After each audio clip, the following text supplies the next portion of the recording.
Tengo el orgullo de ser peruano y soy feliz y haber nacido en esta hermosa tierra del sol, donde el indómito inca prefiriendo morir, legó a su raza la gran herencia de su valor. Ricas montañas, hermosas sierras, risueñas playas, es mi Perú.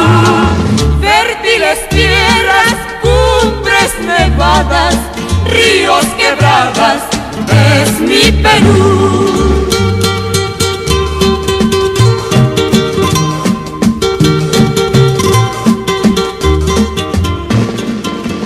Armando, estamos con don Augusto Ramos Dolmos, candidato a la presidencia de la República por el Partido de los Trabajadores, con quien vamos a conversar y analizar un poco lo que ha sido este discurso y en especial la parte de construcción, la parte de los trabajadores y el aumento que se esperaba que hoy día que el presidente de la República anuncie. Don Augusto, muy buenos días, feliz 28 de julio.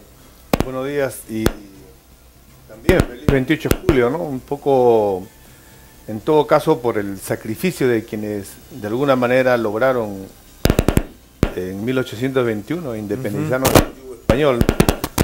Pero también, como lo han expresado ya ustedes, indignados, ¿no? Molesto en representación de los trabajadores y seguramente todo el pueblo peruano, los desocupados, ¿no? Los trabajadores que están tratando de sobrevivir con este sueldo mínimo que en realidad no ha dicho nada el presidente, ¿no? Nosotros estamos indignados, molestos, porque en realidad no esperábamos mucho en realidad, porque este es un gobierno de salida, pero por lo menos esperábamos, me parece, si es que el señor presidente, como ser humano, ¿no? Se sienta un poco y se hace un análisis de lo que está haciendo. Esperábamos una autocrítica, por lo menos, una autocrítica en cosas que no ha hecho y disculpas también, hay muchas cosas que ha dejado de hacer, ¿no? Pero claro, pensábamos que ese mensaje iba a ser un poco de mea culpa y tratar en este último año de enmendar por lo menos un poco la plana, ¿no? Sí, no ha habido nada de eso. Hemos visto que ha habido bastante soberbia, ¿no? Mucha soberbia en él y presentarnos al país como que su gobierno ha sido un gobierno excelente, exitoso, ¿no? Y estamos viviendo bien, todos están bien, no hay desocupados, no hay... Mira, yo en el sector de construcción, por lo menos, en el tema que ha manifestado, que ha avanzado en el asunto del agua, ¿no? El agua para la comunidad. En el tema de construcción nosotros estamos haciendo el seguimiento, por ejemplo, en Lima nada más. Hablamos de Cajamarquía, un proyecto que tiene años, hermano. Ese proyecto está más o menos en más de 500 millones de soles y va a beneficiar a Cajamarquía, va a beneficiar ¿cómo se llama? A sectores de esa zona sur, ¿no? Que no tienen absolutamente nada de agua. O sea, faltan las troncales, faltan los reservorios, faltan las plantas de tratamiento, ¿no? Carapongo, también un proyecto de más de 200 millones. Jicamarca, un proyecto de más de 400 millones. O sea, estas zonas no tienen agua y desagüe, no tienen absolutamente nada. Nada. El 24 de marzo se hizo una marcha por el agua. Nos participamos la Federación Nacional de Construcción Civil, la FENATRAC, con el CONAPU, que es una organización de vecinos, más de 100.000 pobladores. A pie de todos los conos se marchó hacia el Congreso y nos recibió la Comisión de Vivienda aquí en el Congreso por el tema del agua, ¿no? Y hay otros proyectos. Acá mismo en Lima Norte, por ejemplo, tenemos los proyectos de las partes altas de Caraballo, Comas, Independencia. No tienen agua. Esos proyectos están en 127 millones más o menos, durmiendo también el sueño de los justos, como dicen, ¿no? Entonces, estamos hablando de mucha gente que no tiene el servicio de agua potable en Lima nada más. Y nos está mintiendo en ese aspecto el presidente de la República. Y que el tema de las edificaciones, por ejemplo, indica pues se está construyendo casas para los más necesitados, no solamente en Lima, en todas las provincias. Y no habló del tema, como usted decía, de los sueldos de los trabajadores. Usted como representante, ¿qué le parece pues en estas fiestas patrias, los aguinaldos para los profesores, doctores, enfermeros, para todos serenos, 300 soles con descuento? Y para los congresistas más de 17.600 líquido. ¿Eso qué es? Es una falta de respeto a los peruanos. ¿Usted qué opina sobre ese aspecto? Sí, don Augusto, él ha hablado en su discurso, ha dicho que el gobierno ha invertido más de 6.300 millones de soles en cuanto a para favorecer a las familias peruanas. Esto ha redundado en 152.194 unidades habitacionales, ¿no? Esto fue en la primera parte, cuando la vivienda era un boom acá en el país. Ha dicho que para el 2016 van a haber 256.000 viviendas, pero no ha hablado de la caída del boom inmobiliario en nuestro país, que hoy día quieren levantarlo con el leasing, ¿no? Con el leasing inmobiliario. ¿Cómo ve usted esta apreciación? ¿Cree usted que vamos a crecer al 2016 en vivienda? No, es difícil ya, porque en los últimos 4 años no ha cumplido las metas de... No solo de mantener el tema, porque sí ha habido inversiones en el tema inmobiliario. Ha habido inversión, y hasta inversión extranjera. Claro, ha habido inversión extranjera, concesión, ¿no? Pero se ha invertido, o sea, se ha venido avanzando y se frenó en estos 4 años. No solamente se ha frenado, sino según el mismo Estado, el mismo INEI, ha manifestado que sí ha habido una retracción, o sea, ha habido aproximadamente entre el 24 y el 26% se habla de un retroceso en el sistema inmobiliario, ¿no? Entonces, si en 4 años no solo avanzó, sino retrocedió y hay una especie de retracción en la inversión, estamos hablando que no ha cumplido las metas que se ha trazado, y en un año que le queda de gestión es imposible. Efectivamente. Es imposible que lo haga, porque no, frente a un tema de nada de autocrítica, una soberbia, vivimos en el país de las maravillas, entonces no le veo, es imposible. El leasing inmobiliario, entonces la gente no tiene ni para comer, ¿no? Claro, o sea, ahora nosotros estamos hablando, por ejemplo, se habla de leasing inmobiliario, pero para poder acceder a este leasing inmobiliario tienen que pasar 2 años donde uno tiene que tener la credibilidad financiera y de pagos y mantenerte. No vas a poder acceder de manera directa al leasing inmobiliario porque vas a hacerlo a formar parte de una lista del banco, ¿no? Entonces dejas de pagar 2 meses y te quitan inmediatamente la casa y perdiste esta casa que estabas pagando. Pero al margen de eso, señor Ramos Dolmos, al margen de eso, no se ha tenido acá en cuenta. Él ha hablado de la policía, que vamos a incrementar, vamos a pagar acá, pero no ha hablado de los trabajadores. Lo único que ha dicho, por ejemplo, para referirse a los trabajadores de construcción civil, ha dicho, también reajustaremos la legislación para luchar contra las extorsiones en construcción civil, pero no ha dicho que vamos a favorecer con un seguro, vamos a favorecer con un 10%, como usted quiere, de las construcciones inmobiliarias para los trabajadores. Claro, el tema de cuando hablan de construcción civil es porque muchos lo han estigmatizado, ¿no? Pero el tema de la violencia, el sicariato... Es en todos lados. Es en todos los sectores, ¿no? En todos los sectores. Inclusive tú sabes que cuando, por ejemplo, uno se enfrenta en el Poder Judicial, en la Fiscalía, y ha manifestado que a veces cometen las policías abuso de autoridad, ellos han dicho que la policía es incapaz de cometer abuso de autoridad. Sin embargo, en los periódicos y en la prensa hemos visto cómo existen buenos y malos en todos lados, y existen malos policías involucrados también en actos de extorsión, de delincuencia, de robos de pollería, ¿no? Efectivamente. O sea, en realidad el tema de la inseguridad ciudadana es general. O sea, es general. Ya, como dice, la delincuencia y el sicariato le está ganando la batalla al Estado, a un Estado ineficiente, incapaz de resolver este tema. Ya le ganó hace mucho tiempo, señor Augusto, en este caso, pero usted sabe que hoy en día el tema de la seguridad ciudadana es un pilar muy importante para todos. Si no hay seguridad ciudadana no hay nada, no hay crecimiento socioeconómico, económico, el turismo, etcétera. Y eso el presidente de la República se ha olvidado. Usted como candidato presidencial, ¿cuál es su punto de vista de todo lo que está diciendo en cuanto a educación, salud, seguridad más que todo, que habla pues de equipamientos, que habla de especialización de la policía, y ahora lo más grave a mí, señor Augusto, lo que me preocupa es va a prohibir el uso del uniforme de la Policía Nacional en horas de franco, en horas de servicio? Entonces, en vez de decir primeramente a nuestro policía vamos a especializarlo, vamos a pagarle bien, que tenga un trabajo de 8 horas, vamos a eliminar el 24/24, ha dicho que lo va a quitar el trabajo que ellos hacen independientemente, pero ¿por qué? Porque la necesidad, hijos en las universidades, necesidad de muchas cosas, el sueldo de policía 1.500 soles, 1.800, no alcanza. Ahora, ¿qué van a hacer? Creo que este es uno de los peores errores que está cometiendo ahorita el presidente. Sí, yo estoy de acuerdo con lo que usted expresa, porque Mira, si cuando hablamos nosotros de los congresistas, sabes que los ministros se doblaron, ¿te acuerdas del sueldo? ¿No? Así es. Están a 30. ¿Por qué? Porque bueno, no les alcanza, para vivir 15.000 no les alcanzaba, ¿no? Y a veces yo converso con mis compañeros, con trabajadores, estoy bajando yo a provincias, aparte de la selva también guanuqueña, Cusco, ¿no? Y a veces, ¿sabes qué nos dicen los amigos de a pie, los trabajadores? Nos gustaría, dicen, aunque eso no va a ocurrir, ¿no? Pero un supuesto de que los congresistas y los ministros ganaran sueldo mínimo.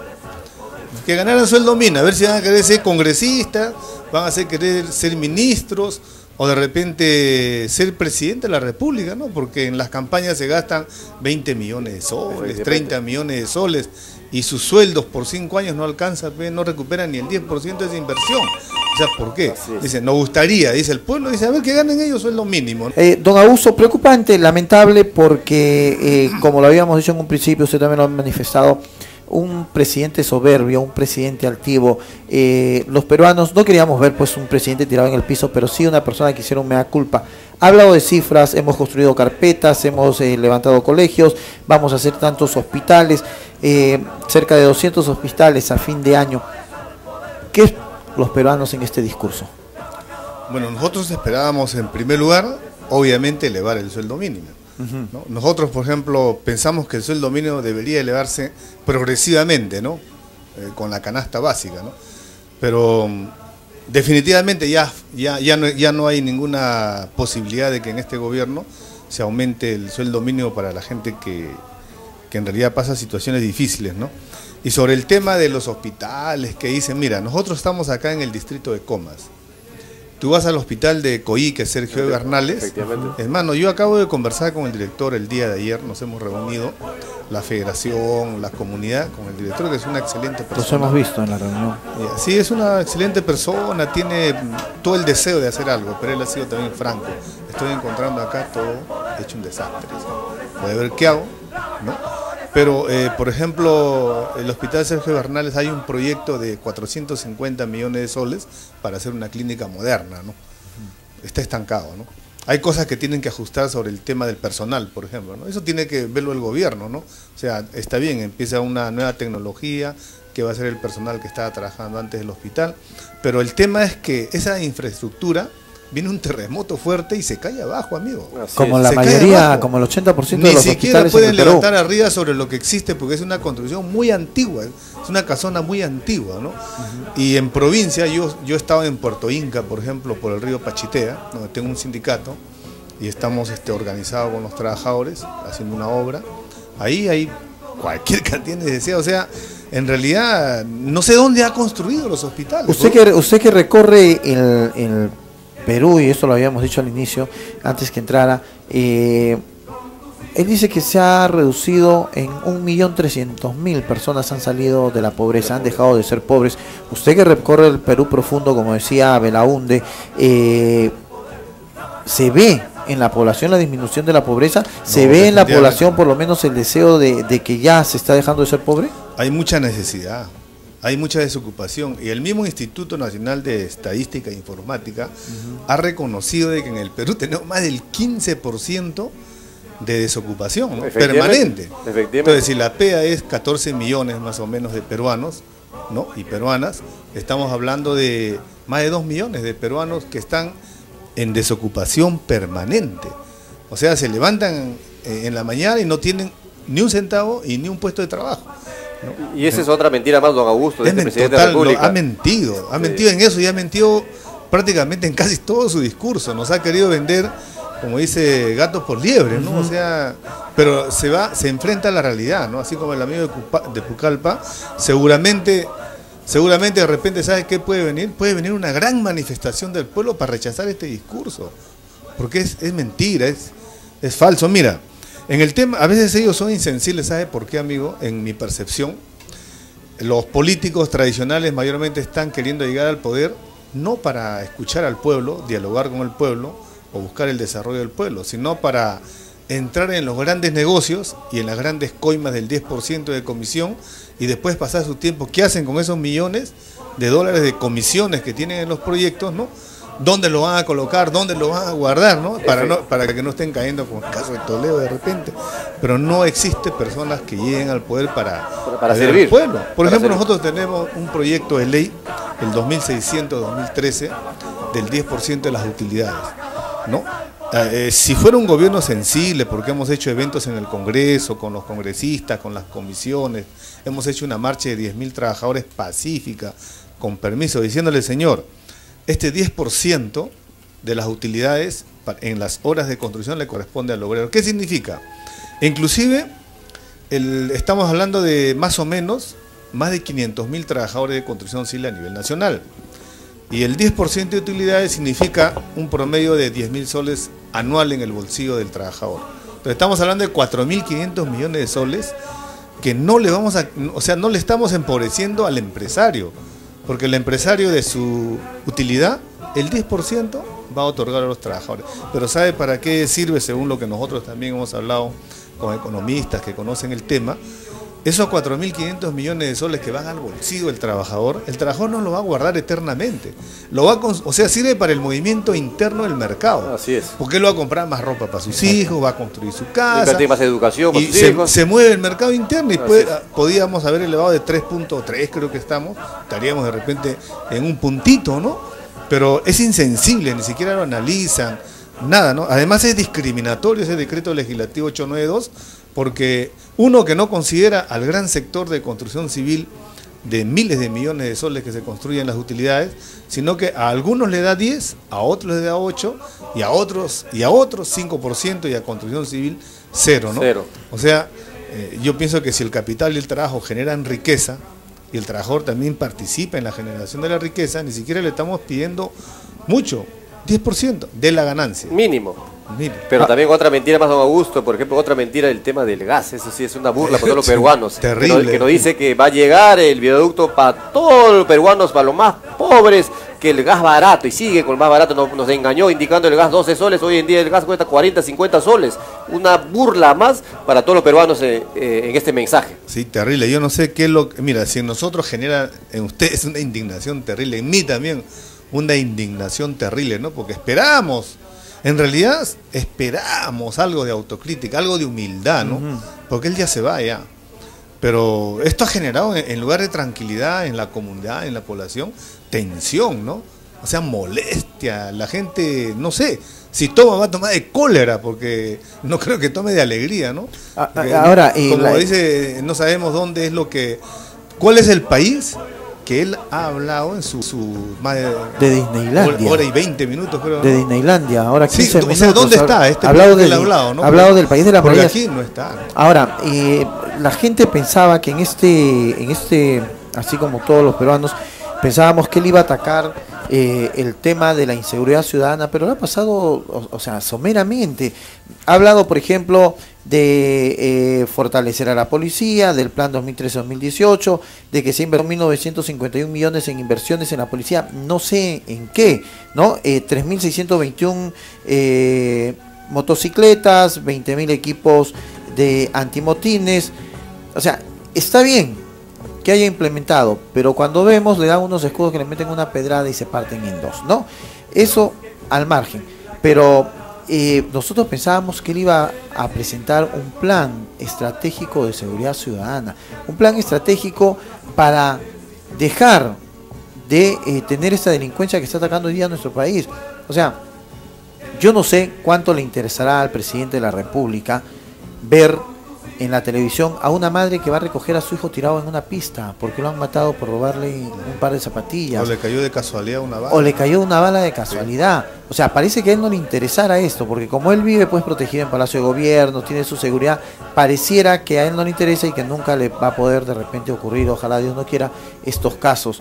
Se ha dejado de lado la implementación, se ha dicho que los policías no van a trabajar a partir de diciembre, ha dicho me voy a ocupar de que los policías no trabajen con uniforme, pero no ha dicho voy a dejar de hacer que los policías trabajen. Claro, el tema del 24 por 24, en provincias creo que 48 por 48. ¿No? O sea, eso también es un tema que debió haberlo resuelto y parece que no lo va a resolver, ¿no? Porque el 24 por 24 realmente 24 horas no trabaja un policía. No trabaja. Es imposible. No trabajan. Es imposible, no tiene que descansar, porque nadie puede estar, 10, 12 horas, 14 puede estar despierto, ¿no? Pero más no. Bueno, eso debió hacerlo, pero otra situación, como tú mencionas, que su discurso, al enfrentarlo a la realidad, choca, ¿no? Porque las comisarías en realidad no están equipadas, están desabastecidas. Mira, le asaltan, a mi hija le han asaltado aquí en Comas hace una semana, le han asaltado, ¿no? Y le robaron sus carteras, sus cositas, sus 300 soles, todo. Ha ido a la comisaría y en la comisaría simplemente no hay personal, no hay servicio, o a veces no hay gasolina para el patrullero, o el patrullero y lo más lamentable es que ahora las denuncias las puedes poner lunes, miércoles y viernes en algunas comisarías. Sí. Ese ya es lo último. Eso es preocupante. Está desabastecido. Ese es de don Augusto. Pero ¿sabe qué me parece a mí el tema de la inseguridad ciudadana? Yo sostengo de que está muy relacionado con el tema de la corrupción.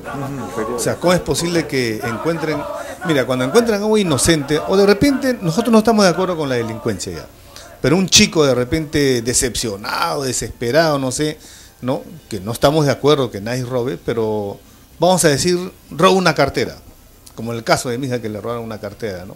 El Poder Judicial, la Fiscalía se ensaña y lo meten preso, porque no tiene ni para un abogado de 50 soles, ¿no?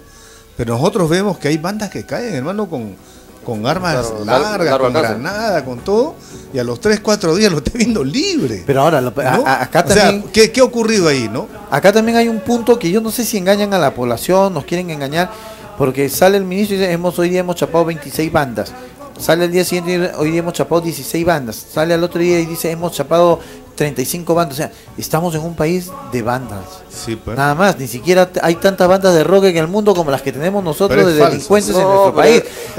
Y él dice, no, en el año destacó, dice, el Plan Nacional de Lucha contra la Corrupción 2012-2016, lo cual ha permitido prevenir, detectar, sancionar dicho delito y el resultado después los presidentes regionales que están presos, pero eso no quiere decir que hayas acabado con la corrupción en el país. Has detectado algo porque es macro, pero en los ministerios, en los trabajos del día a día, donde está infiltrada la corrupción. El tema es que, o sea, abajo, hasta tú vas a una comisaría, por ejemplo, ya te están pidiendo papel bond, te están pidiendo que dejes algo, aunque sea para gasolina. Y a veces no tiene que hacerlo. Tiene que hacerlo, ¿no? No debería hacerlo, pero no debería. El presidente dice que ha invertido muchos millones en el tema de la implementación. Yo digo, ¿dónde le ha implementado? Más se ha llevado plata pues, para sus bolsillos que implementar. Y la realidad es eso, lo que usted dice, en la comisaría te piden pues, para fotocopia, no tienen. Esa es la realidad. Pero ¿sabes por qué también viene el tema de la corrupción abajo? A mí me parece, porque arriba está podrido, ¿verdad? O sea, la corrupción viene de las altas esferas del gobierno. Mira, el caso Nadine, el escándalo, ¿no? El mismo presidente involucrado en temas de corrupción, todo. Entonces, si está corrupto arriba, la misma burocracia de las instituciones del Estado dicen, bueno, pues si el de arriba está robando, ellos también siguen haciendo sus cosas. Y el de más abajo, hasta en una comisaría, dicen, no, o sea, a mí me parece que mucho está relacionado el tema de la corrupción, el tema de la inseguridad ciudadana misma, ¿no? Además tenemos un presidente tembleque también, ¿no? Porque cree que por su posición castrense no se debe dialogar, por ejemplo, con las comunidades, con el pueblo, ¿no? Ha visto los problemas de Tía María, Conga, ¿no? Si existe un gobierno firme, ¿no? Que, por ejemplo, ve que el tema, vamos a decir, en cierto proyecto va a generar riqueza, progreso para el país y que no va a tener problemas con el tema medioambiental, este gobierno tiene que porque él no es dueño del Perú, a él el pueblo lo ha elegido para administrar, es un servidor del pueblo, ¿no? Conversar con la comunidad, dialogar, instalar mesas de diálogo, concertar antes de que estalle un tema, explicar bien el asunto. Y si no está bien claro, no empezar, ¿no? Se ha manejado erróneamente el estereotipo de que el presidente no puede hablar con las comunidades porque para eso está el ministro. Sí, y se ha chocado contra la pared porque, mira, se lanzó en Conga, se lanzó en Tía María y al final ha tenido que retroceder. Con Plus Petro. Claro, porque él piensa de que, me imagino que con las transnacionales se sientan en una mesa, conversan, porque ahí hay grandes negocios, ¿no? Hay comisiones por la promoción, comisiones por los lobbies y comisiones por darle la obra, los proyectos, ¿no? Me imagino que se habrán sentado y como es su posición castrense, me parece, no cree en los dirigentes sociales, no cree en la comunidad o en el tema histórico de una comunidad, ¿no? de su historia misma. Entonces dice, bueno, ya señor, no te preocupes, yo empiezo el proyecto, le meto policía, le meto el ejército y se acabó, como dice, reclamarán 2 o 3 días, ¿no? Y se dio contra la pared, porque el pueblo al final salió la policía, salió todo, pero le reclamaron, ¿no? Pero a mí me parece por la falta de diálogo y por la torpeza de lo que él ofreció en su campaña, ¿no? ¿Qué hacer en estos...? En su campaña dijo una cosa y... O sea, el gas... Tiene doble discurso, pues. El gas, el agua, todo, y al final no se cumplió. O sea, se olvidó del agua y le dio paso a las minas. El gas de 12 soles y el gas hoy ya cuesta 34, 40 que dijo, soles. Con ganó en su campaña, tía María le dijo no, y después sí. Entonces tiene un problema, ¿no? Ese es parecido a un programa de un niño que pensaba una cosa y hablaba otra. ¿Qué hacer en estos 365 días que le quedan? Bueno, ya no hay esperanza. En este gobierno ya, porque había la esperanza de que él haga algunas... Ya estamos hablando de un muerto. Sí, pues, porque si estamos viviendo en el país de las maravillas, entonces ya no hay esperanza, ¿no? Con este gobierno, creo que no, porque hubiera dado algunos lineamientos, ¿no? En nuestro país, tú sabes de que, por ejemplo, para el que quiere trabajar en la formalidad, hay 50.000 obstáculos para que te formalices. No se ha desbloqueado el tema burocrático, no se ha facilitado a quien quiere entrar a trabajar en la formalidad. Cualquier profesional que quiere formalizarse encuentra 50.000 problemas, desde el municipio hasta los ministerios, ¿no? Entonces, esto no lo ha podido desenganchar, es un tema tan sencillo, ¿no? Ahora, en el tema de si queremos una policía eficiente, yo me pregunto, ¿no? Si queremos una policía eficiente, tenemos que ver no solamente el tema logístico de implementación también de los locales, las computadoras, los carros, ¿no? Sino el tema del salario. O sea, un policía mal pagado. Y la formación, que es muy importante. Claro, ¿no? Pero sobre todo el salario, la formación, claro. Para el tema Empecemos moral, con la formación. El tema moral, de lo que está haciendo, ¿no? O sea, yo soy policía, ¿por qué? No para cutrear, sino soy un policía para poner orden, hacer mi trabajo. Pero también tiene que estar con un sueldo pues digno, ¿no? Que él también se sienta que está siendo compensado por ese trabajo sacrificado que realiza. Y en este país la policía es la mal pagada, los profesores mal pagados, doctores, tiene que decir. Tienen que hacer huelga los profesionales que se han quemado las pestañas 7, 8 años para ser profesionales para un aumento de sueldo. O sea, no ha cambiado nada, ¿no? Mira, tenemos 35 años de democracia ya, desde que cayó el tema de la dictadura militar en el 79, ¿no? Con la Asamblea Constituyente. Pero yo que entré a laborar en el año 74, en el tema laboral, 74 y medio, 75, los mismos reclamos, ¿no? La desocupación, salarios de hambre, la inseguridad, bueno, ha aumentado el tema de la inseguridad ciudadana, todos los problemas laborales que existen en la comunidad, en la sociedad, en los trabajadores, se han empeorado ahora. O sea... Y usted, don Olmos, como candidato presidencial, ¿qué haría para mejorar esto, para cambiar el tema de la seguridad ciudadana? Primeramente empezando por nuestros policías. Yo provengo de familia policial y efectivamente es una mentira, una falacia que ha hablado que está invirtiendo, que hay especialización. Es mentira. Si yo todos los días estoy conversando con mis hermanos que son miembros de la policía, me dicen pues lo que usted dice, no tenemos papel, no, y mi bolsillo está roto, tengo que comprar yo mi uniforme, que no me alcanza el sueldo para hacer estudiar mis hijos, tengo que ir a trabajo. A la policía se la ha denigrado de hace muchos años, no solamente de hoy, de muchos años. El policía hoy en día se ha convertido en guachimán de pollería, guachimán de una farmacia, guachimán de motociclistas, lo contratan un policía, pagan 80 soles, lo convierten en su vigilante.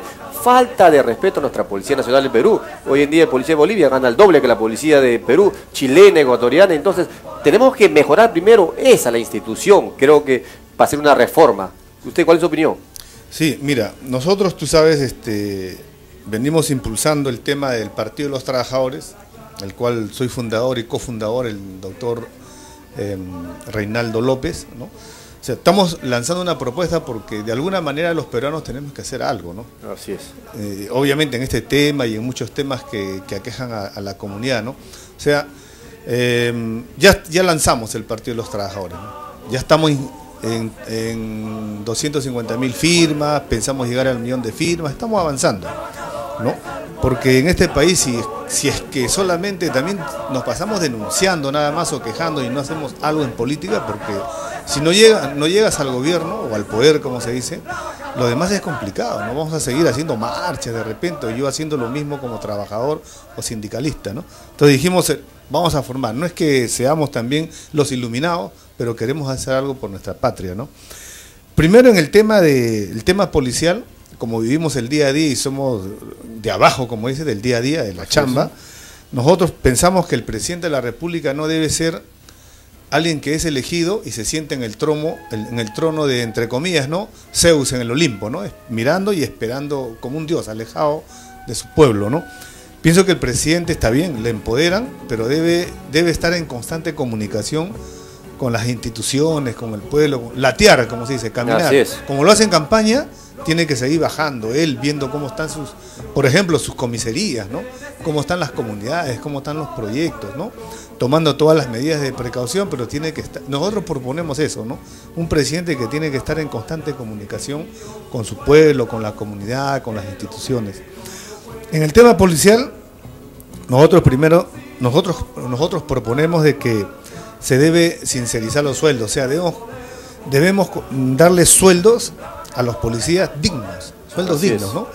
De repente progresivo, pero decirlo, ¿no? Mira, tu policía vas a pasar de ganar de 1.200 a 4.000 o 5.000 soles mensual, ¿no? En estos 5 años, por decirlo. Efectivamente. Pero el policía ya sabe, ya puede programarse, dice, caray, ya puedo puedo llevar a la universidad a mi hijo, puedo construir un cuartito más, no sé. Pero si no le damos el sueldo a los policías, y como decía, una formación profesional de lo que es ser policía, entonces vamos a seguir con lo mismo, ¿no? Y el tema logístico tiene que ser supervigilado, porque de repente al presidente hoy día le han dado un informe a sus asesores, lejos de la realidad, porque él es responsable, se ha sentado en Palacio, está sentado ahí y no camina ya. Caminó en la campaña, como todos los políticos tradicionales que se ensucian los zapatos. Y es más fácil que te duelen las píldoras, porque como no lo ves, ¿no? Para mantenerse el ministro en el trabajo, oye, presidente, ¿sabes qué pasa? Que todo está muy bien, pero después cuando salta la libre ya es muy tarde. Ya es muy tarde para todo este tipo de cosas. Y el tema de la corrupción. No habló de... ¿Sabes qué pasa? Mira, si es corrupto el presidente, es corrupto por ejemplo, la primera dama, corrupto su ministro, ¿qué esperamos, no? ¿Qué esperamos? Entonces tiene que haber un nivel de ley drástica con la corrupción. Yo no pienso ni siquiera 20 años, 30 años, ¿no? Debe darse al funcionario. Nosotros proponemos que los funcionarios que se les ubique con actos de corrupción, cadena perpetua de frente. Da miedo, pero ya pues, ¿no? Funcionario, director, que esté en actos de corrupción, buscando la coima, el diezmo, listo, ¿no? Inmediatamente un juicio sumario, ver cómo el tema legal se puede adecuar, ¿no? Porque a veces tú encuentras a un fiscal, un juez también que entra en actos de corrupción, lo suspenden, lo sacan ya.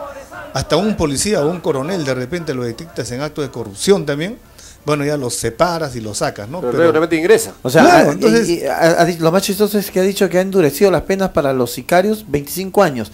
Y si estos sicarios utilizan un menor, cadena perpetua. Ajá. Cuando ha de ser para los dos, la misma forma, ¿no? Ajá.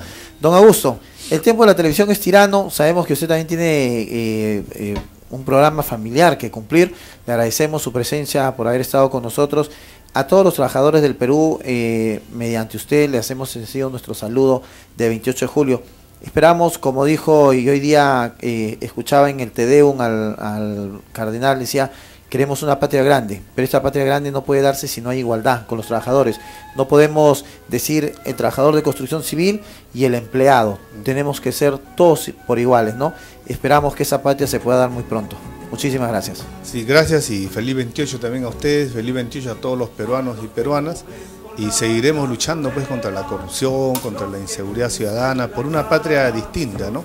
Y yo les digo a todos los peruanos que continuemos haciendo todos los esfuerzos por tratar de que las cosas cambien, pero involucrarnos ya en el tema político, ¿no? Involucrarnos. Entonces, felices fiestas patrias también, pero a seguir peleando y luchando contra las autoridades que hemos escuchado, ¿no? Este presidente que podríamos decir es un desastre, ¿no? Terrible, ni ganas de llorar. Una burla más. Una burla más para los peruanos. Le agradecemos, señor Augusto Ramos Domo. Creo que con tu partido nace una esperanza para los peruanos. Los peruanos queremos...